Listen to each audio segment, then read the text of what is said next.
Life is a learning process. How much easier life would be if we could go through puberty, education, first love, and all our jobs all over again with the wealth of knowledge available in middle or later years. We would probably be the kings of everyday life. Even if our parents have tried their best to give us plenty of tools and their own experience to take along, we have to walk this path ourselves. It is also well known that well-intentioned advice never has the same learning effect as the school of hard knocks. We meet people who hurt and disappoint us, we strive for a good education and a satisfying job, but end up empty-handed. We long for love and happiness, and it is precisely in this area that we often have to fight the hardest battles and suffer the greatest defeats. But none of these things happen without a reason. There are at least 5 good reasons, which we will present to you in today's video, why everything happens for a reason in life. If you like our videos, feel free to support us with a thumbs up, subscribe to Psychology in Mind, activate the bell for notifications, and get excited for new videos uploaded every day.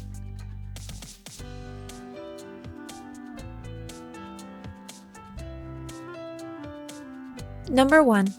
Every experience strengthens your empathy and sensitivity. Be careful when choosing your friends and spheres of activity. Every experience we have to go through strengthens our antennae and our sensitivity towards others. The more people we meet, the easier it becomes over time to understand their motives and motivations. As we get older, we become better at interpreting certain signs and signals more quickly, but also develop more tolerance for others. So each human interaction prepares us for the next. But it also strengthens us. Over time, we gain experience and learn how to more quickly figure out how to handle people and situations. There might have been an early time in the other person's life when we might have been able to change him or her. But as a general rule, we cannot change people. We can change our expectations of them and how we deal with them. Number 2. The goal is progress, not perfection. If we humans were perfect, we would be gods or other unearthly beings. So we're going to have to grapple with our imperfections and our mediocrity for the rest of our lives. However, this starting position enables us to grow and develop further. According to Albert Einstein, one definition of insanity is doing the same thing over and over and hoping for a different outcome. So we should never waste an opportunity to improve ourselves and climb a rung up the ladder of knowledge. Sometimes we need several attempts for this. Especially when it comes to relationships, we often simply do not want to admit that certain life models correspond to our wishes, but not to our inclinations. In work and career, we prefer to follow an invisible agenda that someone at some point defined as success. This one-size-fits-all thinking often torments us for years until we finally allow the light of knowledge to reach into our minds. Number 3. Every new insight helps you to clear up old mistake opinions. They are a gift from childhood and adolescence, but also from social media, which unfortunately can develop into a Trojan horse. Opinions are good and important, but ideally they are a product of our beliefs, as tested by experience and experiment. But that takes time. In our early 20s, we will still be born in the shadow of our upbringing and the good advice and quick fixes of our parents, grandparents, and others. Then, over the years, we find that much of what is instilled in us as the only truth may be true for other people, but not for us. For example, if you grew up with the maxim "money spoils character," you would find it difficult for a while to be financially successful with a clear conscience. At some point, however, you will realize that your character has not deteriorated because you are earning and saving significant amounts of money. The situation is similar with the family image of father, mother, child, or a relationship scheme that allows the distribution of roles to live on as it was 20, 30, 40 years ago. Number 4. Every event strengthens your resilience. Or, as our grandparents used to say, What doesn't kill you makes you stronger. This old saying is extremely harsh, but true. Resilience has been on everyone's lips for a number of years, but it means nothing more than our mental and emotional resilience.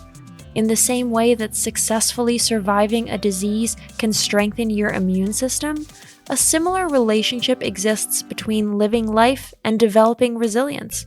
Anyone who has to start over and over again will emerge stronger as long as he doesn't give up. In the meantime, there are also numerous self-help groups, seminars, and coaches who can help you to strengthen your resilience. Don't wait for life to test you. Steadily work on building up your own resilience and make provision for bad times. Resilience is the strongest weapon we can muster when fate comes up with a declaration of war. Number 5. Past troubles prepare you for your future. In addition to mental and emotional resilience, our minds also appreciate a little support. The mind feeds on information and impressions that it reliably stores, to be called up at any time when needed. Such facts and experiences are always extremely useful when life demands rational decisions from us. When we know that option A hasn't worked for us before, our reason will do its best to save us from making the same mistake again. It is important to note that bad experiences tend to stick in our memories better than good ones. We owe this survival mechanism to Mother Nature and her clever design, our evolutionary biological development history. To put it very simply, if we've successfully faced disaster before, we will be better prepared to handle potential future disasters. In the 21st century, such déjà vu experiences may no longer be life-threatening.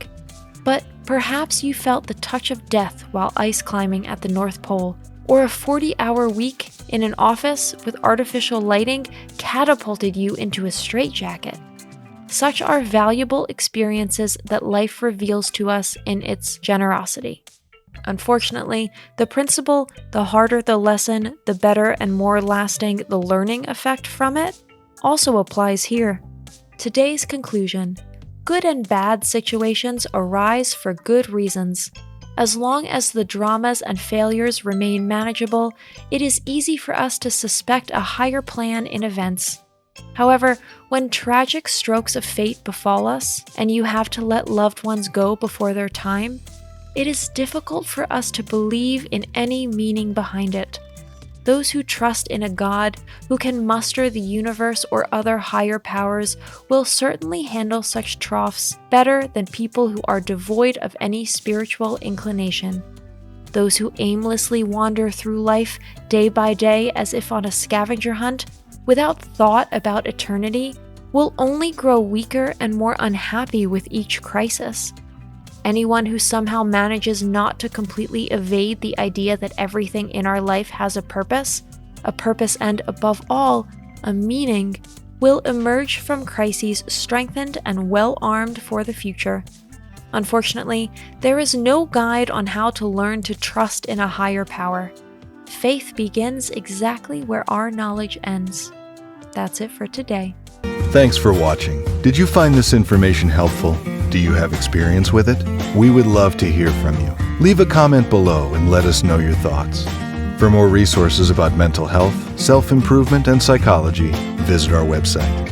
You'll find the link in the video description where you can also connect with us on social media and sign up for our email list. Take care of yourself and have a beautiful day.